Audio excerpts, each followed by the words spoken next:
Hey everyone! We're already into the double digits of August, but here's the wrap up for July 2026. Content was published, books were read, more incredible announcements were made. Oh, and I also bought some more books. I'll be honest, some of these things may have happened in August, but I am way too excited to talk about them rather than wait until the August wrap up. So, let's get into it.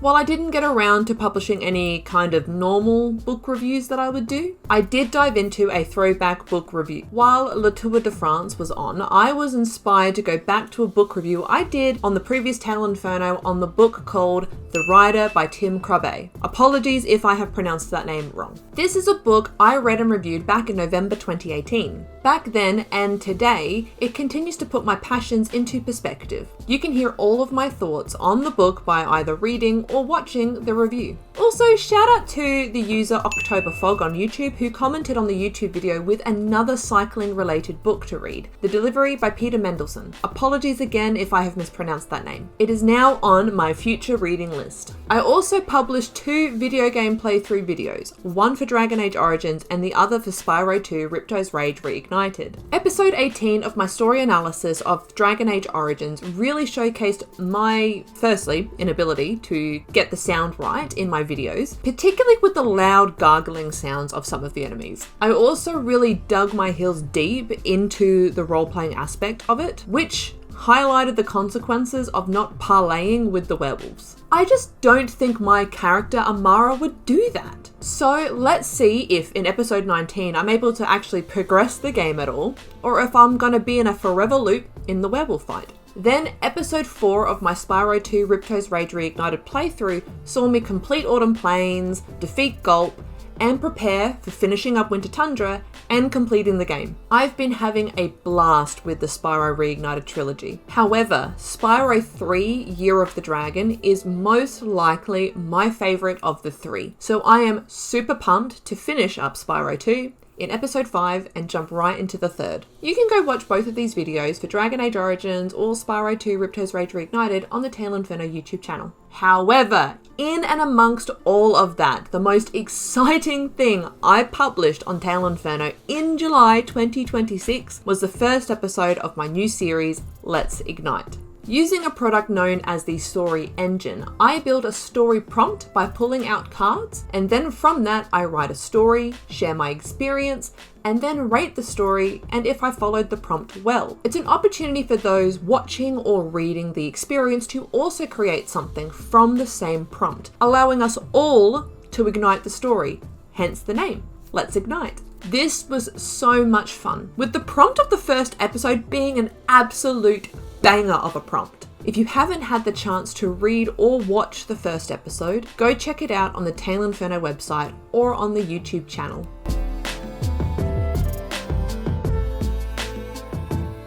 I finished 2 books in July, both making up the Flux Catastrophe series by Jonathan Weiss. These were Molten Flux, the first book in the series, and Rising Flux, which acts as a prequel novella to the series. After being recommended to read the first book first and then the prequel novella, I cannot recommend this enough. You see, the first book, Molten Flux, begins the journey with Riser, and this incredible world is built with these interesting fantastical notions of runes and axioms, people with different abilities that link to eye color, something that I absolutely love, by the way. It's also got this Mad Max-esque, that's not easy to say, vibe, as machinery ends up being like a key part of this world and how it is made up. And it's also based in like a deserty area. And of course there is also the Molten Flux, which is a liquid that is used to create these beings known as auto mines. Honestly, it's quite a unique prospect for a story and gripping in its fast-paced nature, so I gave this a solid 4.75 out of 5 stars. However, moving from the first book to the prequel novella, Rising Flux, just emphasizes how interesting the lore is that has been created for this book and this series. Right from reading the blurb, we see the experiences of 2 characters we hear about in the first book. The addition of this context to the world and seeing these characters come to the fore and how their choices influence the world we see in the first book, honestly, it's beautiful and it's wonderful. So with that elevation, I gave this prequel novella a 5 out of 5 stars. Would I have rated the prequel so highly if I had read it before the first book? Probably not. It is a solid novella to introduce the series. However, it is the context of the first book that truly makes it a 5 out of 5. As always, I published an impressions before reading and a feelings after reading video for each of these books on Facebook and Instagram. If you want to see what my vibes were heading into each of these books and how I felt after reading them, go check them out on either of those channels. This has been a fantastic series to read so far, and I have recently finished reading Blazing Flux, which is book 2 of the series, and have jumped into the series finale, Corrupted Flux. You can check out their associated videos on either Facebook or Instagram as well, and while you're there, you can also follow so that you don't miss any of the other books I start and finish.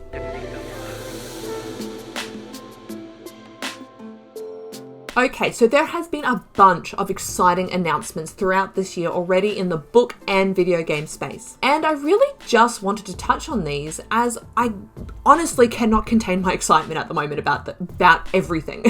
To begin with, there were the announcements associated with Sarah J. Maas's A Court of Thorns and Roses or ACOTAR series, with book 6 scheduled for release on the 27th of October 2026 and book 7 releasing shortly after on the 12th of January 2027. I love Sarah J. Maas's books. Her writing style really hooks me in, and I enjoy the worlds that she creates. And seeing all the theories online on how each of the worlds connect with each other, as well as what happens in the third book in the Crescent City series, let's just say I am super pumped for these 2 books. It has me truly considering rereading the ACOTAR series, as I read these books way before I read the Throne of Glass series, but it was also after I had stopped writing reviews on the Tale Inferno, or the previous Tale Inferno. Will I get around to reading them all prior to the 27th of October 2026, or even the 12th of January 2027? It's unlikely, as there are a bunch of other books I've committed to reading this year, so we'll see when I get around to doing a full reread alongside the 2 new books. But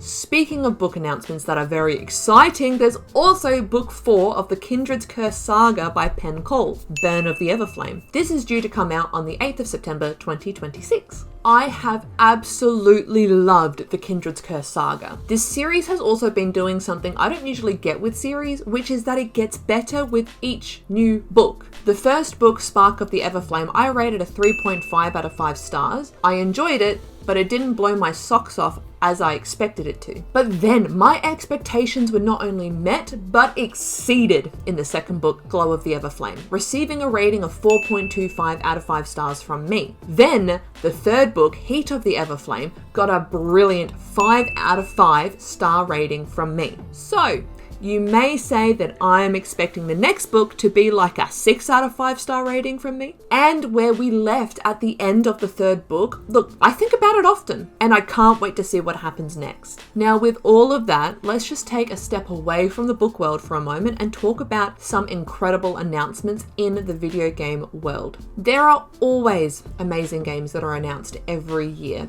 and I wish I had all the time in the world to play them all simultaneously. I won't go into every single video game that's been announced that has had my jaw to the floor, because there's been quite a lot of them, but I want to highlight 3 in this wrap up because my golly, my childhood is really coming to the fore with these 3. Of course, the first announcement I need to talk about is Spyro A Realm Beyond. I talked about my excitement about this in episode 3 of my Spyro 2 Ripto's Rage Reignited playthrough, so I won't spend too long on this one. However, Spyro is basically what introduced me to video games. I remember playing Spyro the Dragon on the original PlayStation. I remember getting like the Spyro and Crash Bandicoot game things from like McDonald's way back when, and how intertwined these 2 games were with me growing up. Spyro fostered my love for dragons, exploring worlds, and being a completionist when it comes to collectibles and the like. Crash Bandicoot, on the other hand, is where I learnt the true meaning of rage. But that's a whole other story.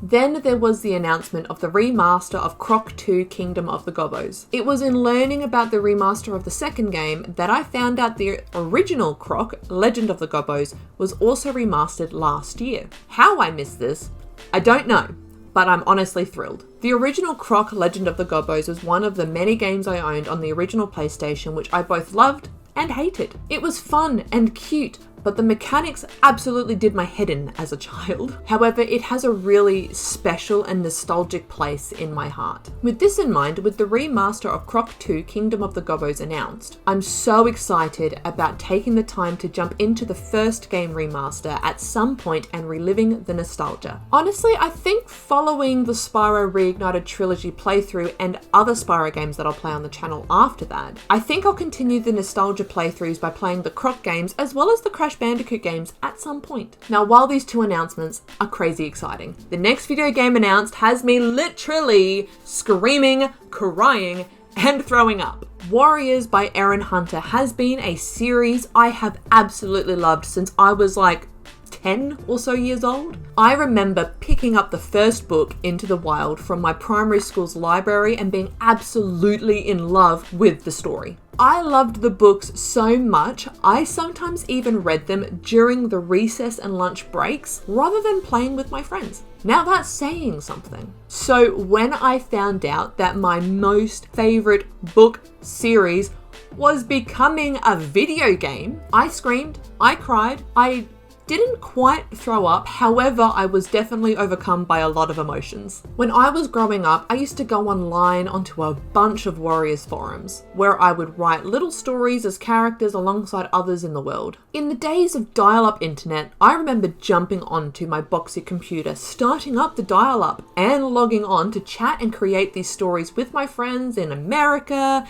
and all these other countries around the world at like 6 a.m. because of the time difference. Yes, I spoke to strangers online as a kid growing up. However, it was such an awesome community and so much fun. It's what really grew my love for storytelling and also sparked my interest in other areas like web development and code after I created a forum myself. Anyway, with all this being said, I have always wanted a video game for Warriors. To be able to play as a cat in this brilliant world was something that sounded so awesome to me. I remember there was someone on one of the forums talking about trying to create like a RuneScape-like world for Warriors, which sounded amazing. However, I don't think that ever came to be. So with this announcement, I can say hand on heart that it's the one I am the most excited about. Yes, it is more exciting to me than the Spyro announcement. Crazy, but true. Are you also excited about these announcements? What are you looking forward to the most?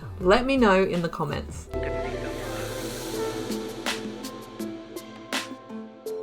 I thought I wouldn't buy any more books after acquiring many last year, including 24 books I got in the Book Grocer's Advent calendar. However, there's too many good books out there and incredible authors to meet at conventions that I really couldn't help myself over the last month and also the first week of August. So, say hello to two series I purchased at AvCon this year after meeting the authors and being gripped by the summaries they gave me about their stories. As always, apologies in advance for the mispronunciations of names and the like. So there's the two books that currently make up what I believe is called the Donaire series, which is by Melissa and Andre Hatting. This is Love and Shadows and Shadow of Ruin. And the other series that I purchased at AvCon is the Forge's Requiem trilogy by S.M. Gray, which includes the Stormforged, the Umbra Forged, and finally, the Dreadforged. Then I received a number of gift cards from friends and family for my birthday in May. So I decided to use one recently to buy a bunch of books I've had my eye on for a while. Again, huge apologies for my mispronunciations because they are very likely with these books that I'm about to tell you about. So I purchased the books that make up the Three Body Problem trilogy by Cixin Liu, translated by Ken Liu and Joel Martinson. I got this in a box set, which includes the Three Body Problem, The Dark Forest, and Death's End. I also got There Is No Anti-Memetics Division by Quantum, and finally I also got The Poet Empress by Shen Tao. So Yeah, another 10 books to add to the ever-growing to-be-read list. Have you read any of these books? If so, without spoiling anything, what did you think? Do you think I'll enjoy them? Let me know in the comments.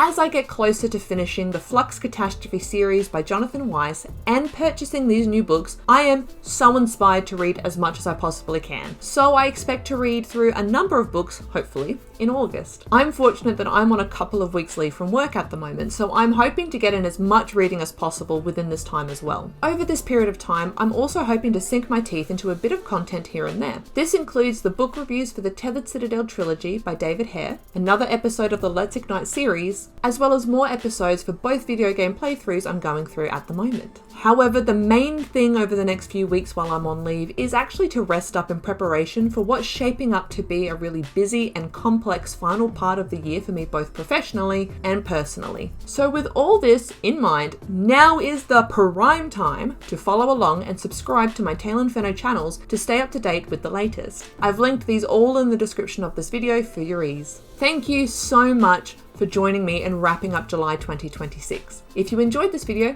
give it a like. Here's to continuing to ignite the story in August 2026. Have a great day, night, and rest of your week whenever and wherever I am finding you. See ya!